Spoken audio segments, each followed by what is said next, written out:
Ngjarje tragjike ka tronditur Bregdetin shqiptar në zonën e Ranës së Hedhur në Shëngjin, ku 2 të rinj nga Kosova kanë humbur jetën pasi u përfshin nga dallgët e detit. 3 personat e tjerë që ndolleshin me ta kanë arritur të shpëtohen dhe po marrin trajtim mjekësor. Sipas autoriteteve në Lezhë, 5 të rinj kishin hyrë në det për t'u larë, por kushtet e pafavorshme detare dhe rrymat e forta i vunë në rrezik. Pas sinjalizimit për ngjarjen e vendngjarje mbretën menjëherë shërbimet e emergjencës, policia kufitare dhe forcat e policisë së Lezhës. Operacioni i shpëtimit u ndihmuar nga qytetarë që ndodheshin pranë zonës me mjete lundruese. Pas ndërhyrjes 5 të rinjt u nxorën nga deti dhe u dërguar me urgjencë në spitalin rajonal të Lezhës. Megjithatë, për 2 prej tyre, përpjekjet e mjekëve rezultuan të pasuksesshme. Komuna Drenasit ka shprehur ngushëllime për humbjen e Jetmir Binakut, banori i fshatit Gllobar, ndërkohë dhe për Leonid Aliun janë publikuar mesazhe prekëse nga të afërmit dhe miqt në rrjetet sociale. Nga ana tjetër, ambasadori i Kosovës në Shqipëri, Skënder Durmishi, ka vizituar 3 të rinjt e mbijetuar në spital, sipas si gjendja e tyre shëndetësore është e qëndrueshme dhe ata po vazhdojnë të marrin kujdesin e nevojshëm mjekësor.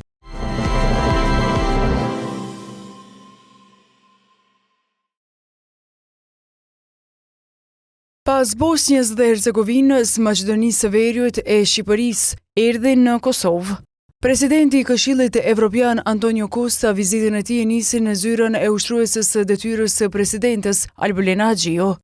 Nga aty u nis drejt kryeministrisë. Para objektit të qeverisë, aty e priti kryeministrin në detyrë Albin Kurti. Nga të dyja institucionet dhanë detaje se çka diskutuan me Kostan.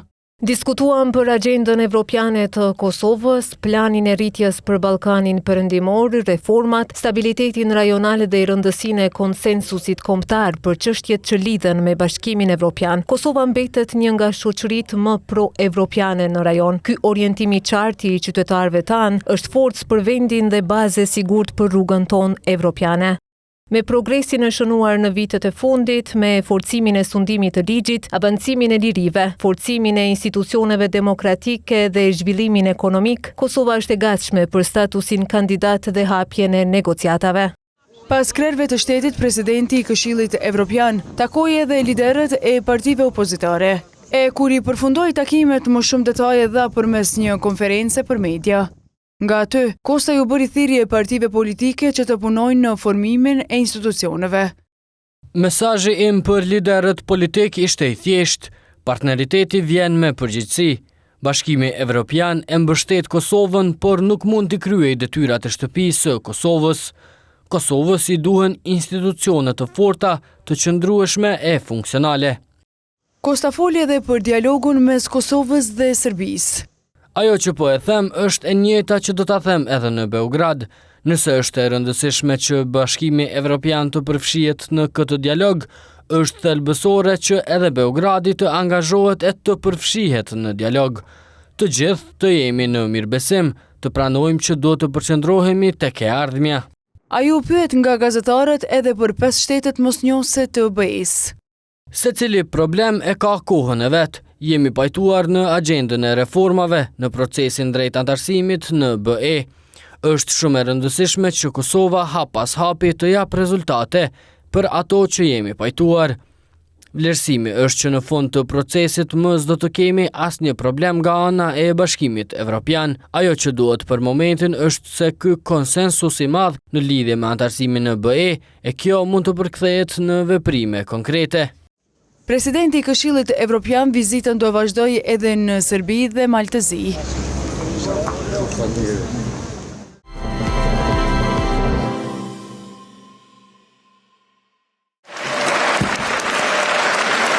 Me shumicë votash këtë të mërkur, Parlamenti Evropian votoi raportin vjetor për Kosovën në Komisionin për Politikë të Jashtme.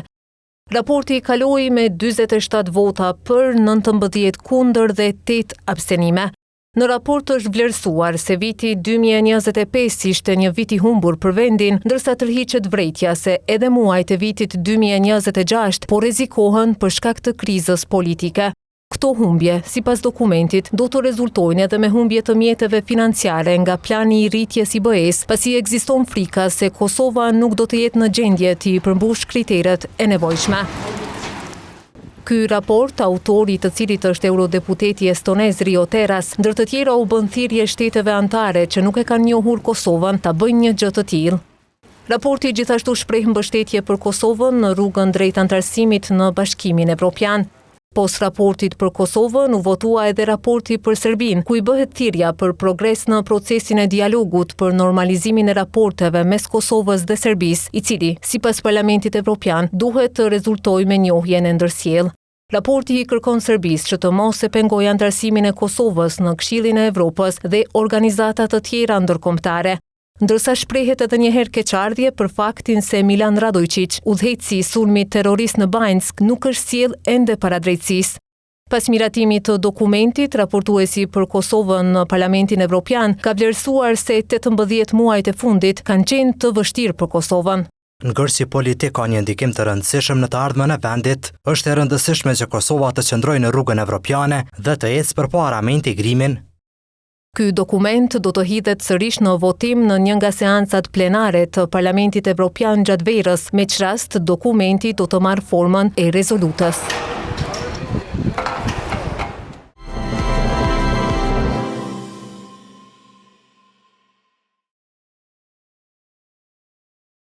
Nga dhjetori i vitit 2024, u ngarkua me punë të ambasadores së SBA-s në Kosovë.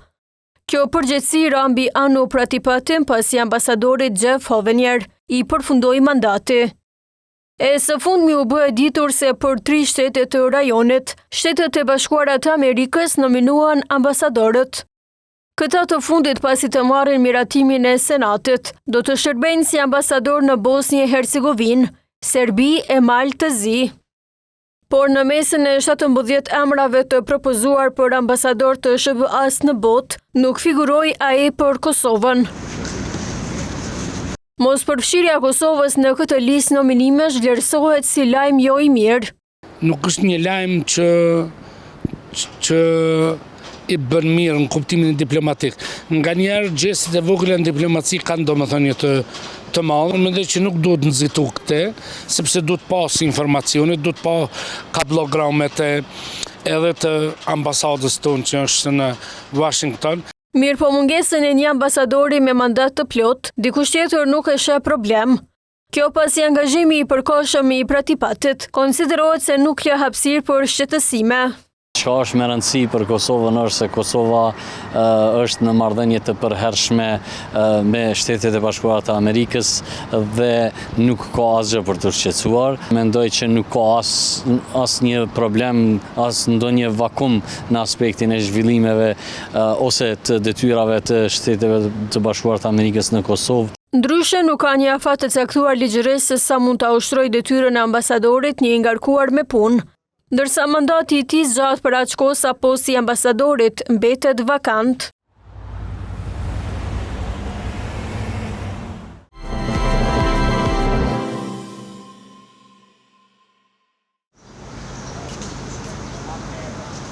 Fondi ku do të mblidhen parat e sigurimeve shëndetësore u themelua. Kështu vendosi qeveria në detyrë këtë të martë. Madje sipas ministrit në detyrë të shëndetësisë, nga 1 qershori ka hyrë në fuqi ligji për sigurimet shëndetësore. Mirë po skeptik se ky ligj do të zbatohet janë nga Federata e Sindikatave të Shëndetësisë Kosovës. Të e di që duhet me fillu pak më herët mbledhja premiumave, dikon ka qenë 6 muaj, duhet fillohet mbledhja premiumave, përgatitja, mandej mungesa e sishit sistemit informativ shëndetësor. Ka është diçka që mund me pengu, janë çështje nësha teknike, po që kanë me mujt pak me pengu realizimin e kësaj. Unë po uroj që e kanë gjetë një formë ministria me qenë se ka dalë publikisht.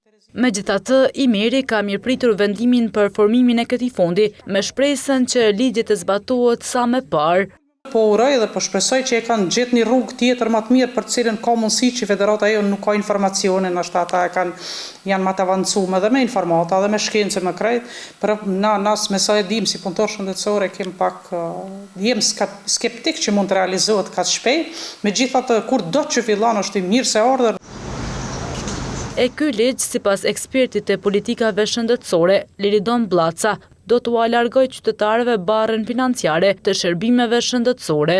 7% nga të hyrat do të grumbullohen në fondin e sigurimit shëndetësor 3.5% jep personi juridik, këtë rast kompania cilët qytetarë është i punësuar, dhe 3.5% jep personi fizik, pra personi cili e merr pagën në fillim të muajit apo kurdo që ai merr.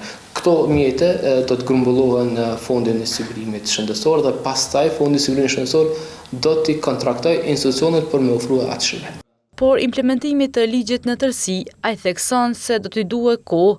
Në rastin tonë, mendoj që duhen minimalisht 4 vjet për me e zbatu në plotni ligjin. Praktikisht duhet të ulen të gjitha institucionet, kur them gjitha institucionet këtu mendoj edhe për Bankën Qendrore, edhe për ATK-n. Pra të gjitha institucionet duhet të i rëndisin këto aktivitete, duhet të bëhet një plan i zhvillimit. Në muajin prill, deputetët e Kuvendit të Kosovës kishin votuar ligjin për sigurime shëndetësore. Jam shumë i sigurt që qytetarët shpejt do të bëhen me sigurime shëndetësore.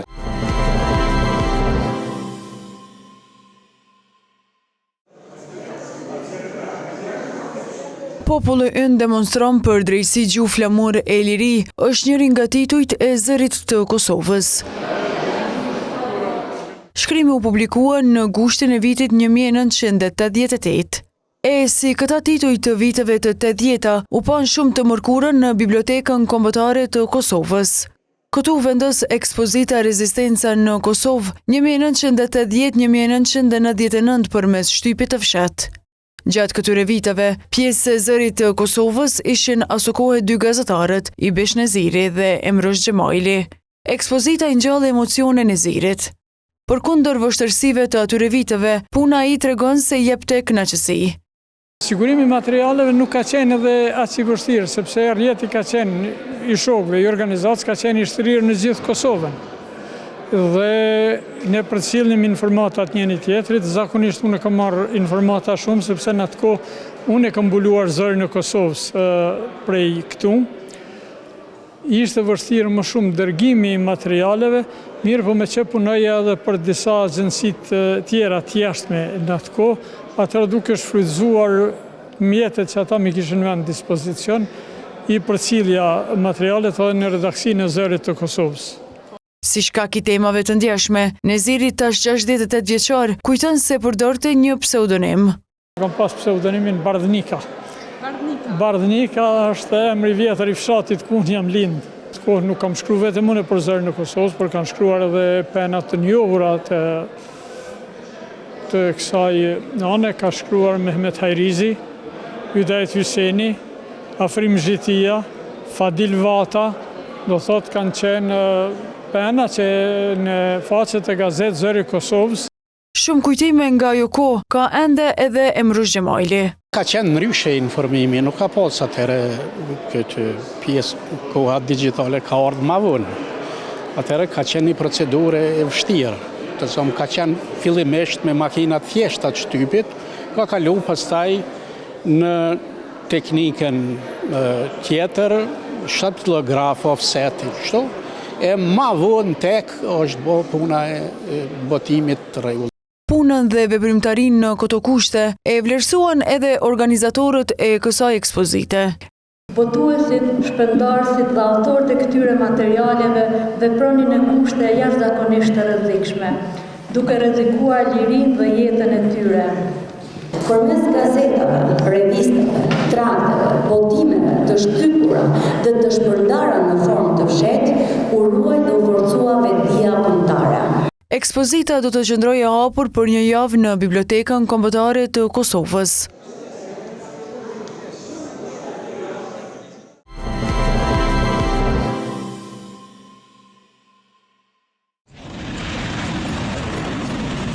Në mëngjesin e së mërkurës, Irani goditi me dron dhe raketa Bahrejnin dhe Kuvajtin.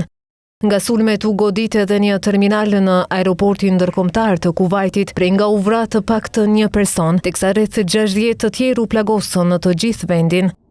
Ky është numri më i madh i të plagosurve në rajon nga një sulm iranian që nga fillimi i luftës. Mashallah! Irani tha se kishte në shënjestër bazat amerikane në Kuvajt dhe Bahrejn, si dhe një anije pranë ngushticës së Hormuzit. Ndërkohë, Kuvajti dënoi sulmin dhe menjëherë shpalli 2 antar të misionit diplomatik iranian si persona non grata, duke kërkuar largimin e tyre nga vendi. Ky vendim vjen pas agresioneve të vazhdueshme dhe të pamëshirshme iraniane me raketa balistike dhe dron, të cilat u ripërsëritën në agimin e sotëm, duke synuar një numër objekte civile, përfshirë aeroportin ndërkombëtar të Kuvajtit.